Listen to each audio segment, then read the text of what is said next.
Hello, everyone. Welcome back to Chai Together. I am your host and founder, Pratik Day. Today, you are tuning in for your cup of chai, courage, hope, and imagination today. Today, I have with me my friend, Miss Stacie Kiselman. So I'm going to tell you a little bit about Stacie. And to begin, I hope you guys are having a really, really great, what is today? Is today Friday? Yes, Friday. Friday. All right. So Stacie Kiselman is a professional freelancer, writer, and author. She started her business after graduating college, where she was diagnosed with epilepsy following a car accident. After years of battling this chronic illness, Stacie suffered with PTSD. Her way of coping was writing. She started journaling 12 years of her life, which became a book entitled 12 Years of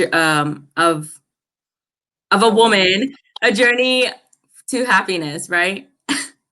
12 years a woman, my journey to happiness. Thank you so much for that. How are you feeling? I'm good. How are you? I feel great. I'm happy that we're talking again. Yes, it's been too long.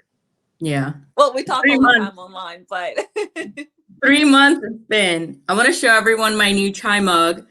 Look up from Stephen Ward's line. It says, "Keep going, you got this." I like it. That's a really nice mug. Yeah, I really like the texture. So let's begin right away with your book. Do you have your book with you? No, but it's available. No, not with me. But it's available online.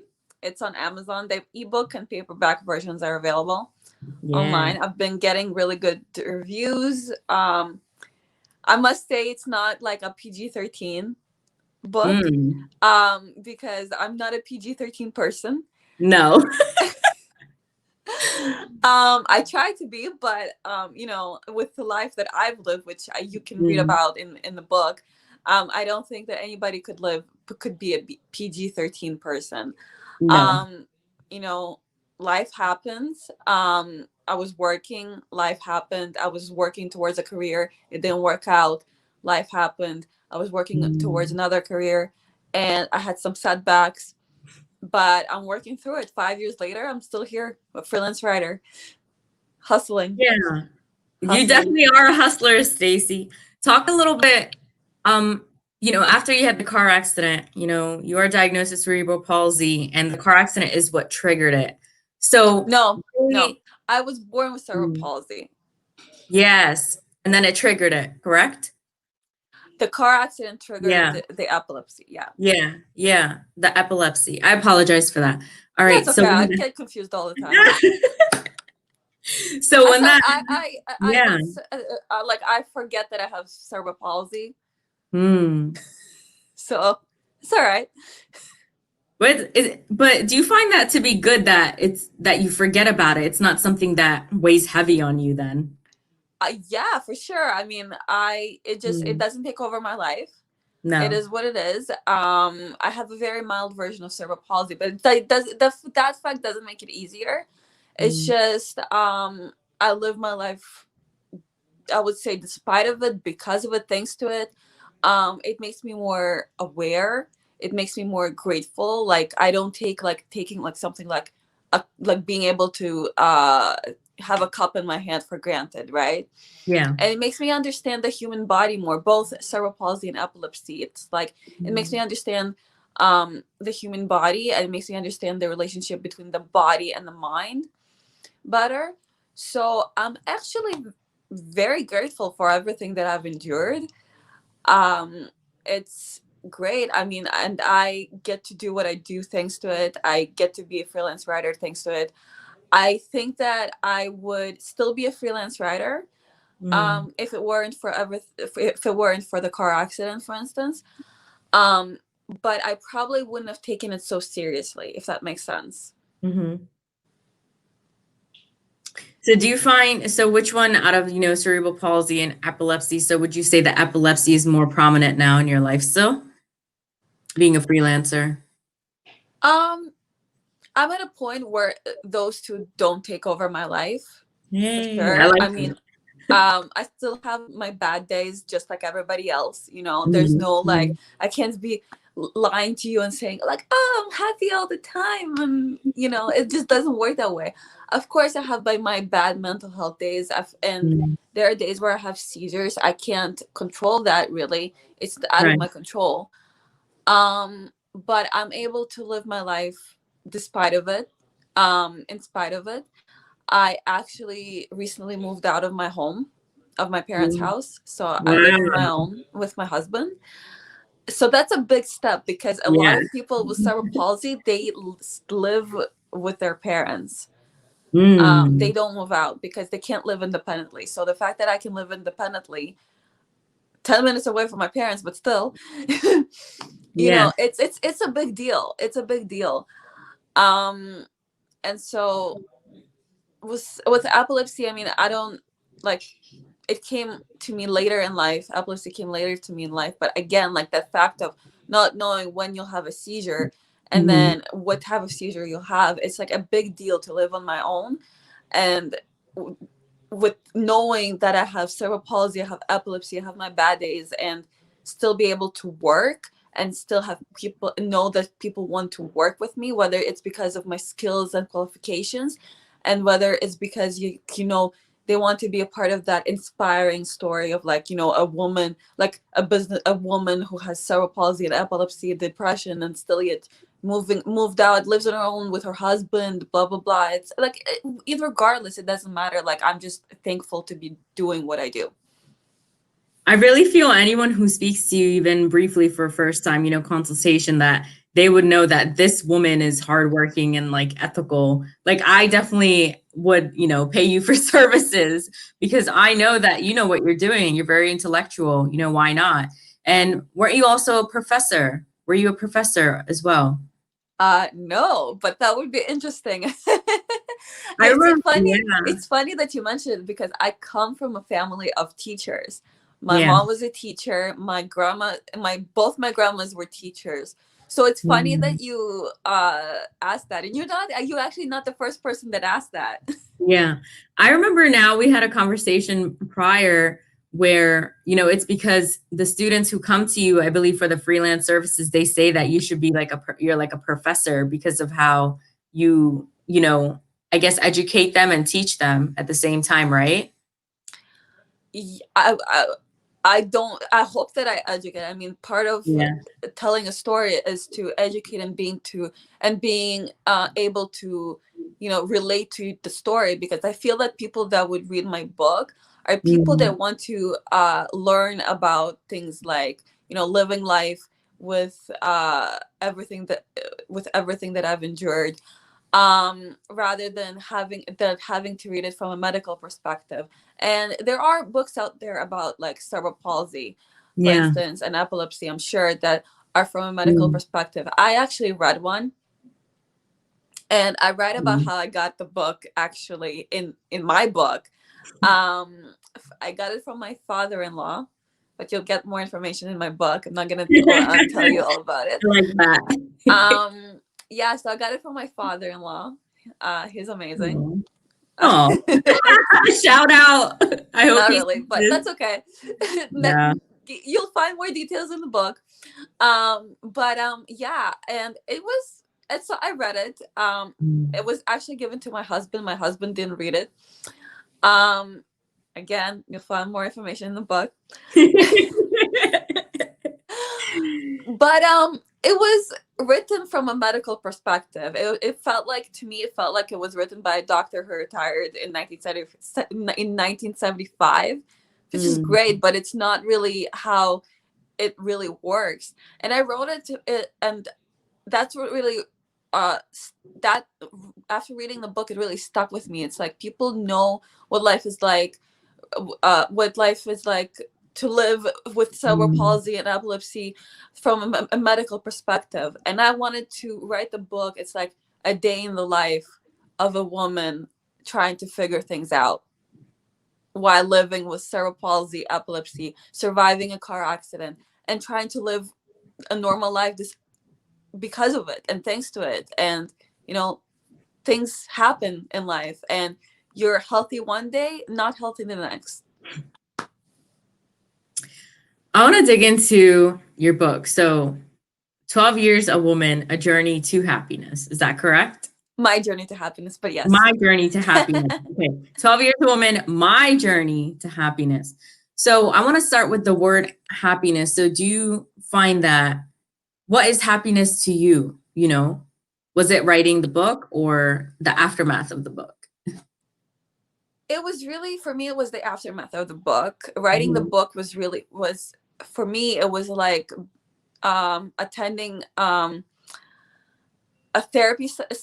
really long therapy session, except in writing, because in life there are a lot of noises in your head. It's like noises in your head and noises from outsiders, like family, friends, and people that don't really know your situation. And I find that in life, no matter what you go through, unless you're in my position, you have no right to tell me what to do. Yes, I just want to clap on that one because I agree with that so much, especially as a woman. Yeah. Yeah. And so for me, when I was going through, the aftermath of the car accident and epilepsy. So for instance, when you have seizures, it's all part of a lifestyle. So, I don't go, for instance, I don't go clubbing. Well, right now, nobody goes clubbing, but I don't go clubbing. I don't drink. I don't. I go to bed by 12 a.m. And at the time when I was figuring things out, I was 26 when I was diagnosed, and when I was going through like the whole, 50 seizures a day, every day type of situation. Wow.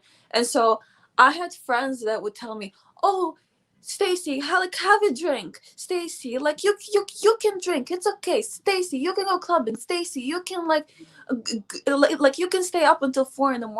And it's like when you're not well, you're fighting a battle. And when you're well too, you're fighting a battle with your mind and your body. It's like I call it like a war,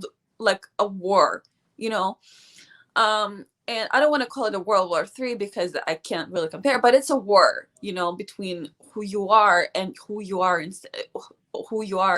inside of you and the person you become, because it's a different person. And then when you're fighting a battle with yourself, you're too tired to fight with other people, so you cave to other people's, wishes and them telling you what to do. So you just cave and you do what they tell you to do. But with doing that, you risk your health, you risk everything, right? It's like, so I listened to them, and the outcome is that I had seizures, right? So that way my health was getting worse. So for me, finding the happiness is understanding the situations more clearly. And seizures affect the perception part of your brain. So, in my case, I didn't understand a lot of the situation as they were. And so as I was writing the book and as I was reading the book myself, like through the editing process and everything else, I realized, well, I need to make myself happy. Like being happy, my definition of happiness is being okay with who I am. Wow. And being at peace with myself and realizing that my well-being is more important than other people's versions of what other people's versions of my happiness is, because nobody knows my situation better than I do.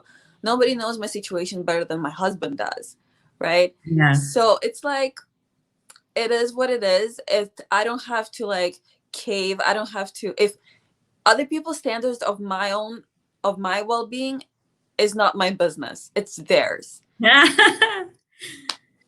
Stacie, I just love you because you advocate so well for yourself and you have the self-confidence and the, self-esteem that a lot of people may lack who have disabilities because they get walked over on, especially regarding work. So, you are a freelancer now and it's like the best that can be for you, with what you have going on. So what is that like for you? Is that something that you feel is something that happened for you through the process than to you?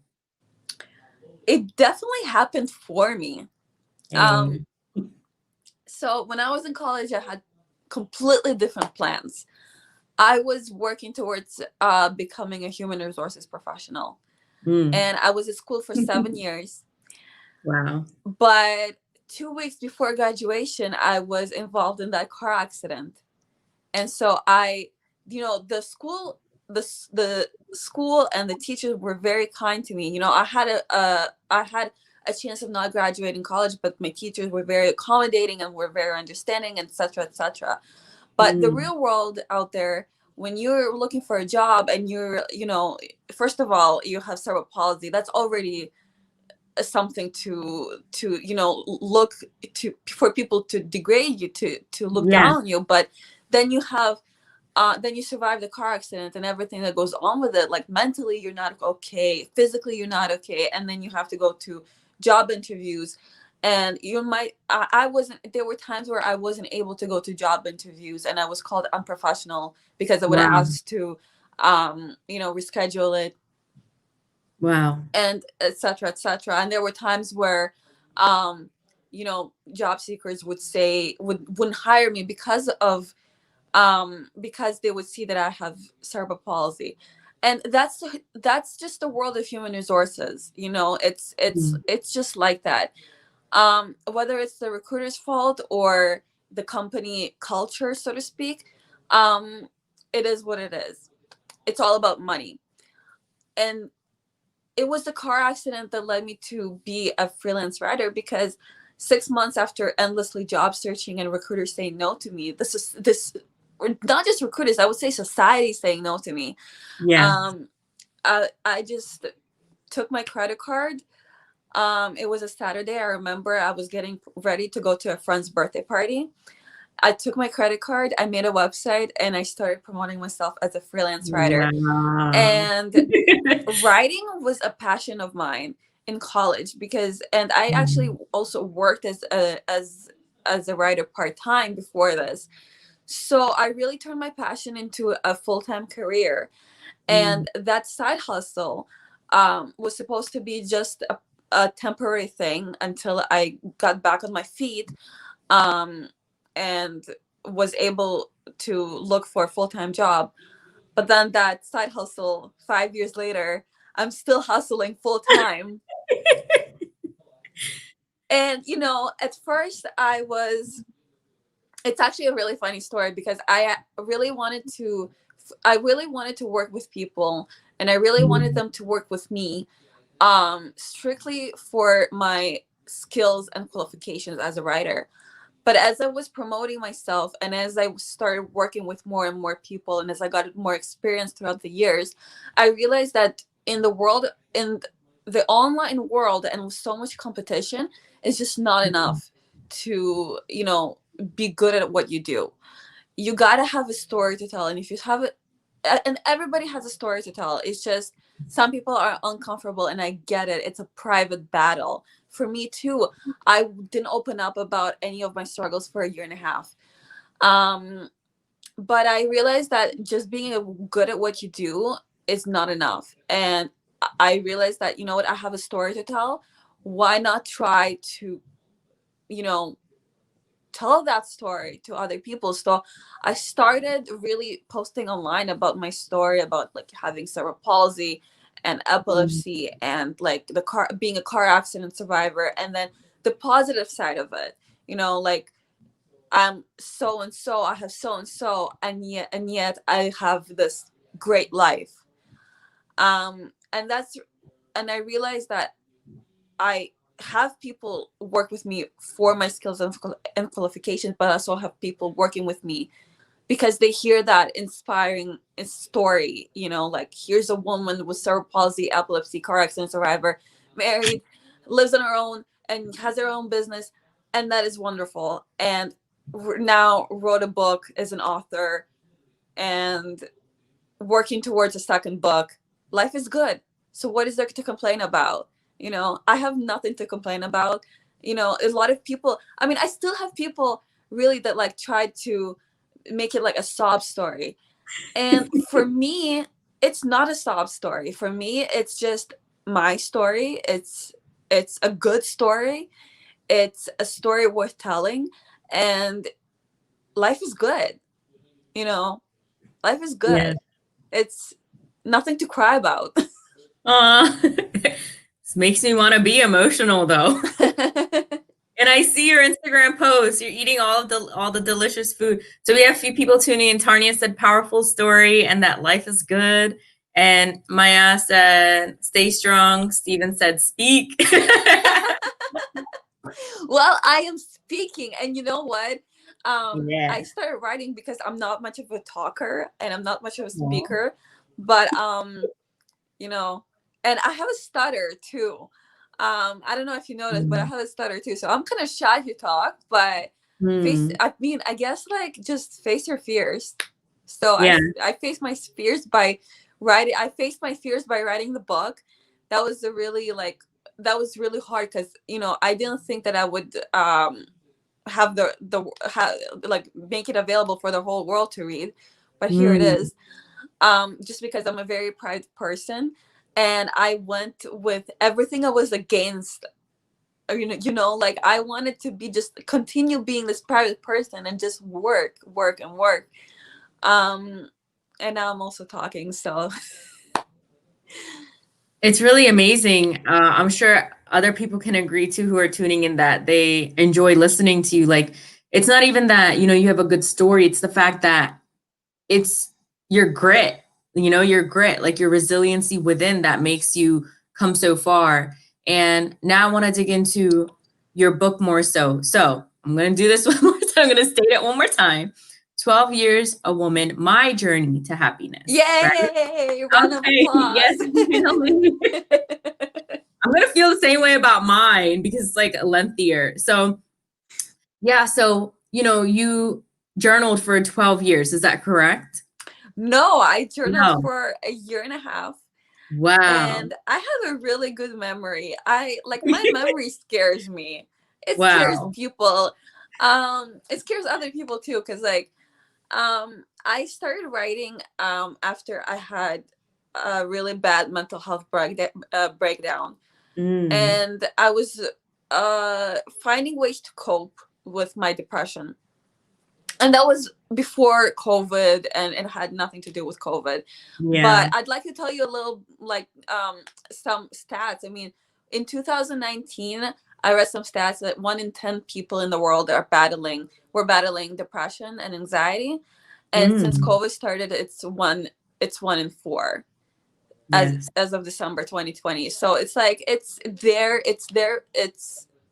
COVID just really hit depression and anxiety more and more. So I feel that the book is a really good um learning curve Mm. for people with mental health struggles, to learn that here, like, you're not alone, like I'm here for you. And my writing is more of like a friend, like I wanted to write it as a friend, Mm. which again, I wanted to write something that I haven't seen before, and I wanted to write something that I didn't have in my life at the time that I wish I had.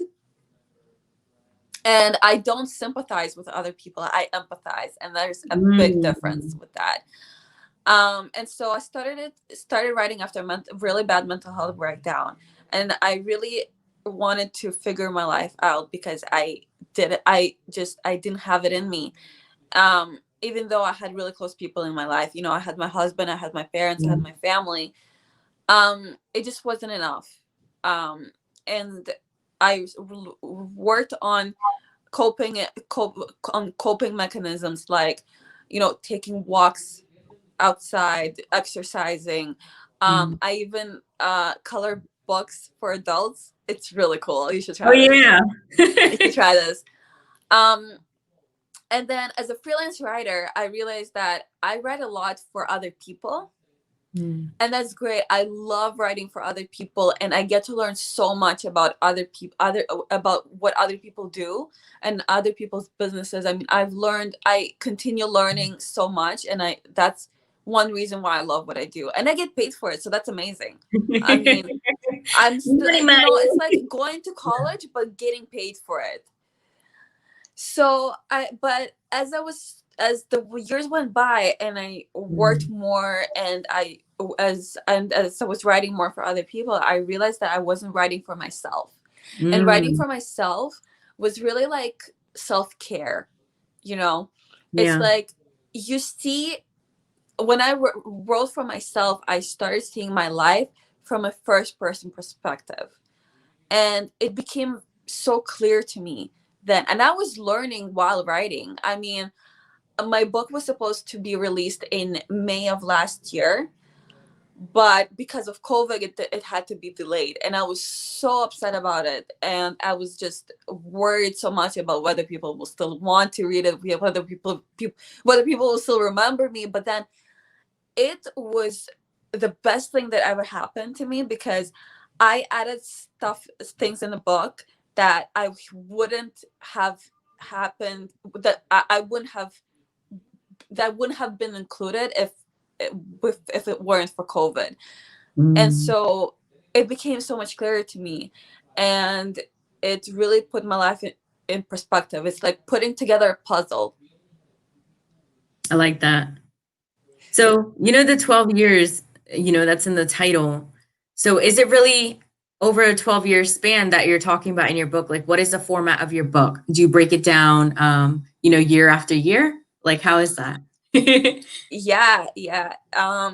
So it's not just about my struggles with epilepsy and car accident. There's a storyline in the book which I will, well, there's a storyline basically that I include there that happened. Well, it was released 13 years well, the book was released last year, so it was 13 years ago, but because of when the book was released, it's 12 years. And it was something that I never dealt with, how I should have dealt with. And that was something that really helped me. But again, writing the book really put everything into perspective. And it was something that affected my everything, my relationships, my friendships, my relationship with myself too. And it was just a great process. It was cathartic. It was therapeutic. It was an eye-opener. And so the thing with depression is that people don't realize that it also affects your everyday life. It's not just like, I'm in a bad mood, right? And it affects your everyday life. It affects your daily routine, right? It affects your work. It affects everything. And so the things that happened to me that led to me be that led to me struggle with depression, they helped. The writing process helped me understand how can I better myself, and how can I cope with depression better in my everyday life. Is journaling as a tool, did that come to you on your own because you just enjoyed writing, or did someone refer you to journal throughout your depression? My husband actually came up with the idea. He's awesome. Yes, and I'll tell you a little secret that I never told anyone before. Oh, wow. I was actually invited to present at a TED Talk about my struggles. Yeah. And at the time, it's like, how can you talk about something? How can you make a TED Talk presentation, something so big and something so important, when you don't even understand what you're going through, right? It's kind of like, it's like the person that invited me, it's like, oh, you have this inspiring story and I want to talk to you. Well, I don't understand my inspiring story. So how can I love it. right? So I really wanted to understand it. And I talked to my husband, and it's like, well, you write a lot for other people. And that's amazing, and you're good at what you do, but why don't you try write for yourself? And the thing with journaling, it's like, it was my decision to make it public. It was my decision to, to make it available for other people to purchase.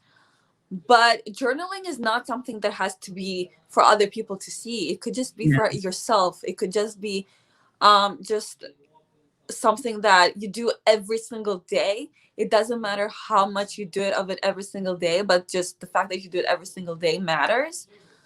And it could just be for your eyes only. And I like how, yeah.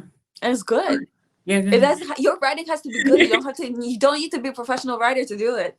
No, you don't. You just, there was a tool, in my high school language arts class where, our teacher said this exercise where you just keep writing whatever comes to mind. You don't stop writing. I believe it was set time, like 1 minute or 5 minutes. You just keep writing, whether it makes sense or not, blue, green, like whatever comes to your mind, but you don't stop. And then when the timer is done, then you stop. That's a really good exercise. That's to keep you focused and like determined to just write simply. But the thing that I love about you is that how raw and uncut you are, and how you don't fit in with society, as in your mannerisms and the things, how you maneuver around things. It's like, oh, that's a great opportunity. Like TED Talk. A lot of people would want to be on a TED Talk. And some people may even fake it, even if they're not ready for it because they just want to get out there and be visible. But you're like, no, like, I don't even understand my own story. That means that you're raw, true, and pure, like to yourself, not just for the fame or money or something like that. And that's why I think I like you a lot. Thank you. Yeah, Thank you. I like that. And Yeah. and it's like I want to be as authentic as I possibly can. And Mhm. Mhm. you know it's very hard when you're not when you're not at your best self. It's very hard. And I think that what like the writing process for the book really helped me to and shaped me to become the woman I am Mhm. today. And I know I said that like 3 months ago when we had our first podcast recording, but I feel that now I'm a completely person that I was 3 months ago, even when you and I first connected. Because Yeah. when you and I first connected, I still was writing for the book, Wow. and there were things that are now included in the book that weren't included in the book, and I never thought would ever be included in the book. And that's just the writing process. And Mm. writing the book really helped me understand that you know um the past is the past. um it can stay in the past. The past is important, but it doesn't have to uh you know affect my mental health or my daily routine. I'm looking ahead for Mm. the now and the future. And I actually feel now, because when you have epilepsy, when you have an illness, a chronic illness, any chronic illness, um it it's like my friend and I had this conversation, and it's like a multiple personality. It's like you become a very Mm. different person. It's like you have the same face, but you're not the same person. And so I realize now that after the book was released, and I've put myself out there, I put my all with the book. Mm. I realized that I am the person before. I am now the person that I was before the car accident and before epilepsy. But I'm Wow. now a much and before the what happened 12 years ago, 13 years ago. But I'm now much stronger, and I'm more aware of my surroundings and more at peace with myself.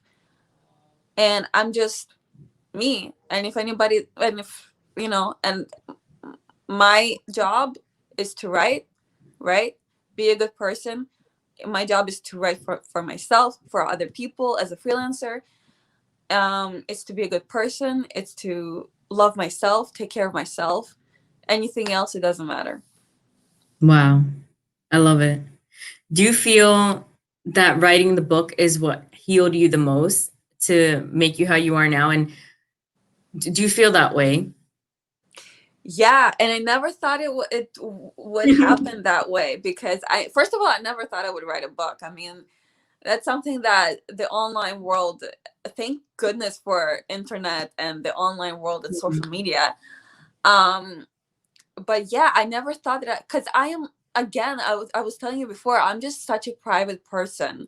you Yes. know there were people in my life that, like, there were people in my life that, like, just didn't know that anything that I've anything of my struggles, because my cerebral palsy is so mild. Some people didn't even know that I have cerebral palsy. That's And another, yeah. huh? I was gonna say that's another thing. So I know when you went for your interview, when you were looking for jobs, that it was visible to them that you had cerebral palsy, but it's not something you put in your resume. So do you find that you have something that's visible or like invisible, diagnosis? How do you consider yourself? That's a very, very good question. So, Yeah. cerebral palsy is considered to be a physical disability, Hmm. visible. Hmm. Um, to me, it was always invisible because I busted my butt off to make it an invisible disability. You know, I can do things with two hands. I walk just fine, just a little Yeah. slower. Um, I I can do whatever you can do. That's fine. I type fast. I can type faster than an average person. Yeah, if not better. I can, I can do anything you can do. I could just have to be a little more creative. But other than that, I live a pretty good life with cerebral palsy. I mean, you know, but and epilepsy is considered to be an invisible disability. Mm. But to me, when I was, and when, especially when I was just diagnosed, and especially when, like, I had 50 seizures a day every day, to me it was visible because it's like epilepsy is an invisible disability Hmm. until you have a seizure in front of other people. Yeah.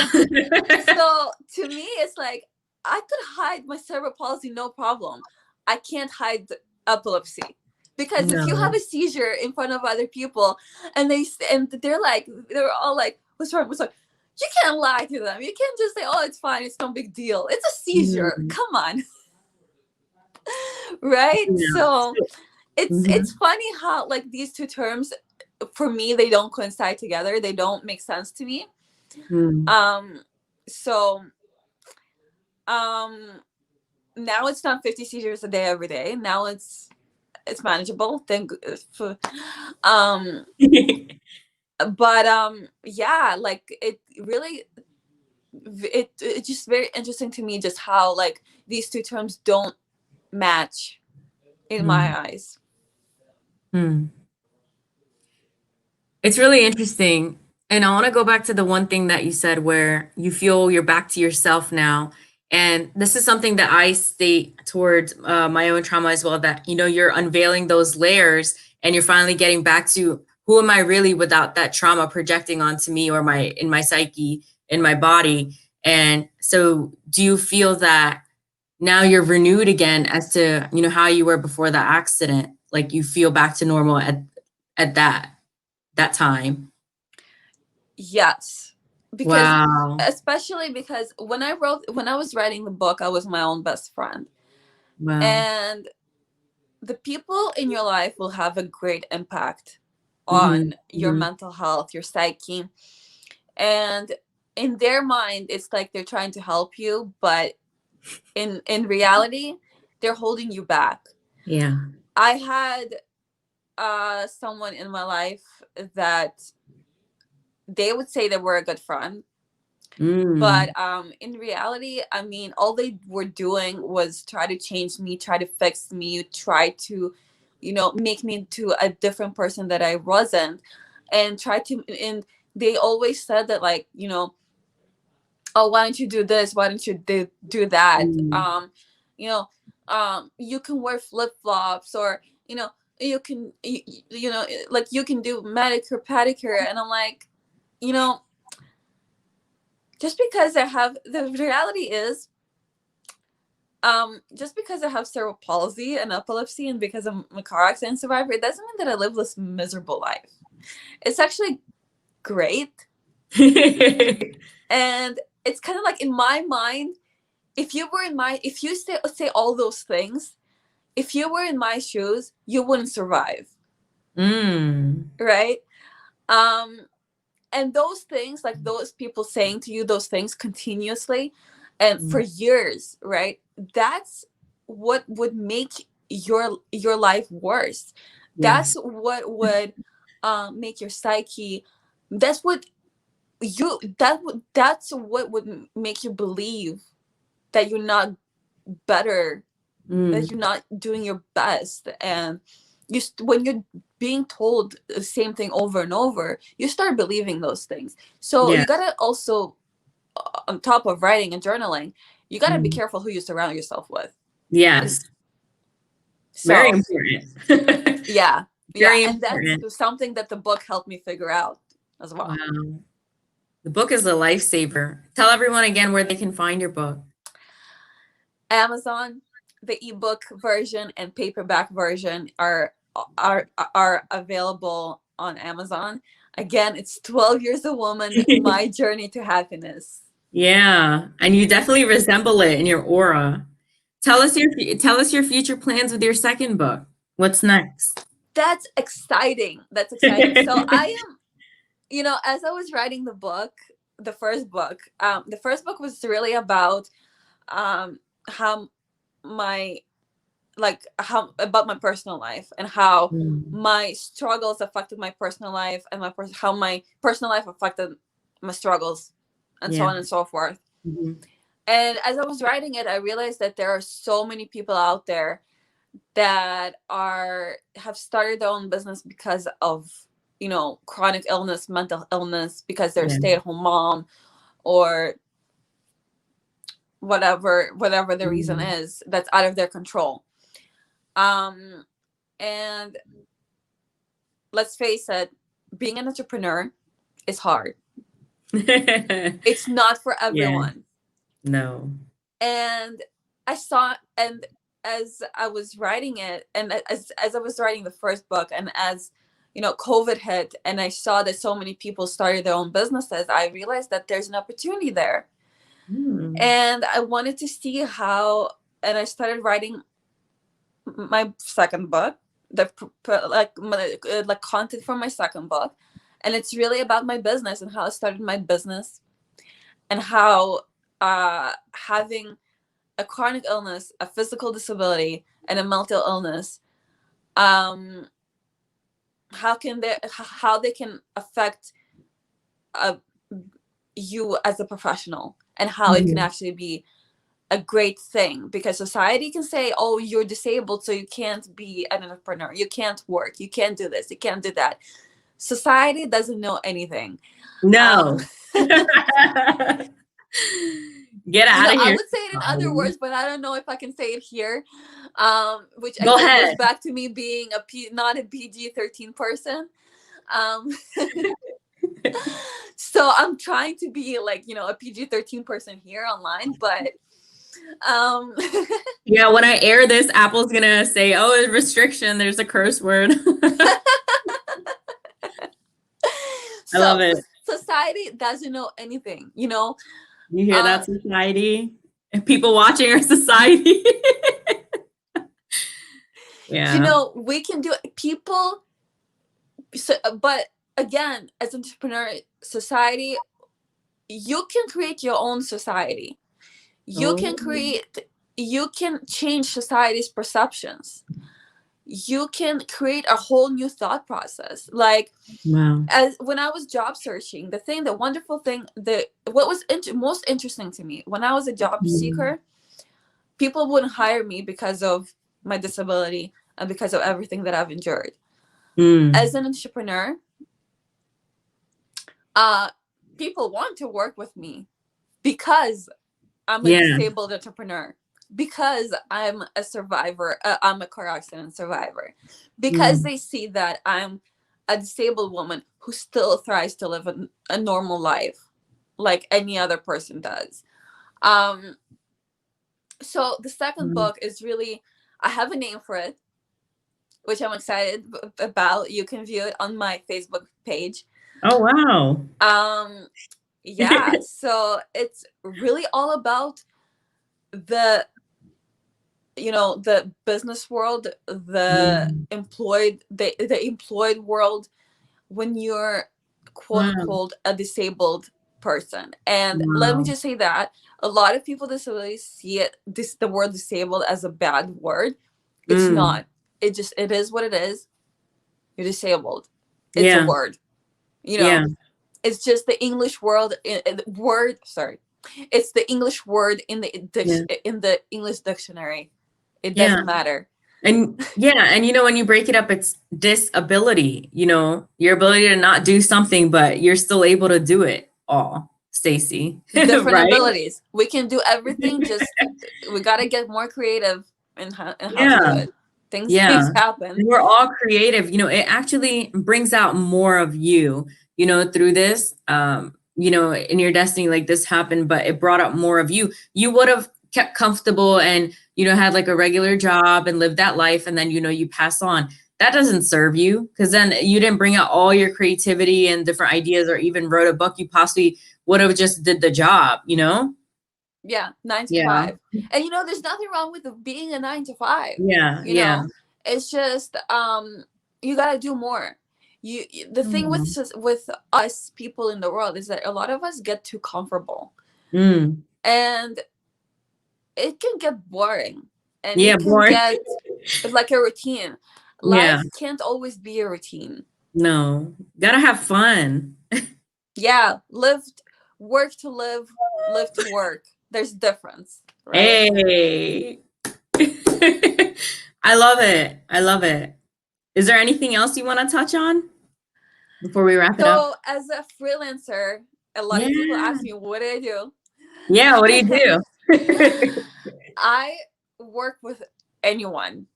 Wow. I work with college and university students. I work with job seekers, entrepreneurs, authors, other professionals. I write, edit, and proofread things like reports, essays, resumes, cover letters, which again goes back to my experience as a human as in human resources. I write and edit things like business resumes and business LinkedIn profiles, and just regular LinkedIn profiles, website content, blog posts, government documents like business plans, marketing plans, speeches, presentation speeches, wow, just anything and everything. But the beautiful thing about me, which a lot of people don't know how to do, is that I'm able to say no when I know that I can't bring 100% quality of work. Because let's face it, especially now, all of us want money. All of us, we all need money in the bank accounts. Yes. But me, I don't just want to waste your money. I know the value of money. I know the value of work. I don't want to waste your money, and I don't want to waste your time, and mine too. So if I if I understand your inquiry, and I know that I can't bring you 100% quality of work, I will say no. I will decline the inquiry, and I will tell you who is the best person to go to, or at least lead you to that person. Yes. But yeah, I really want to believe I'm good at what I do, and I want to get better. I always want to get better. I don't just want to stay in one place all the time. And I want to learn and grow with all my clients. Wow. So where can they go to book you? You can contact me on you can visit my Facebook page, Stacie with an IE. Freelance Ninja, Stacie like Freelance Ninja. Or they can go to my website, sikemployment.com. SIK. And I know you said I have Instagram, and I know, but I had to deactivate my Instagram because of mental health struggles. Because again, like I'm just trying to work on my mental health, and so yeah, for now it's deactivated, but maybe I'll be back. Who knows? but for now, I'm just focusing on one social media account. And then, Yeah. no, I don't have Clubhouse or anything like that. I don't even know what that is. I love it. I love you. This is fun. It did not feel like 50 minutes. And for those who, haven't seen Stacie before, so if you go on Chai Together on YouTube, you will see a prior episode discussing epilepsy and cerebral palsy and her accident and details and the repercussions of that. And so much more in detail about her on that first episode. This is more about her book, the aftermath of her book and the process of writing her book and, relating to mental health and how people can really find solace and help in reading her book. And I will read it as well. I have to get Yay! Kindle going. So yeah, and I really like the cover of it. So definitely go check it out. Stacie, tell them one more time the title. It's 12 Years a Woman, My Journey to Happiness. Yes, and I knew it. I wanted you to say it. So it comes from you, my journey to happiness. So, everyone, thank you so much for tuning into Chai Together today. And I look forward to serving you more with more guests and more value and myself. And I hope you all have a really safe and beautiful day. Thank you. Bye-bye. Bye. Bye.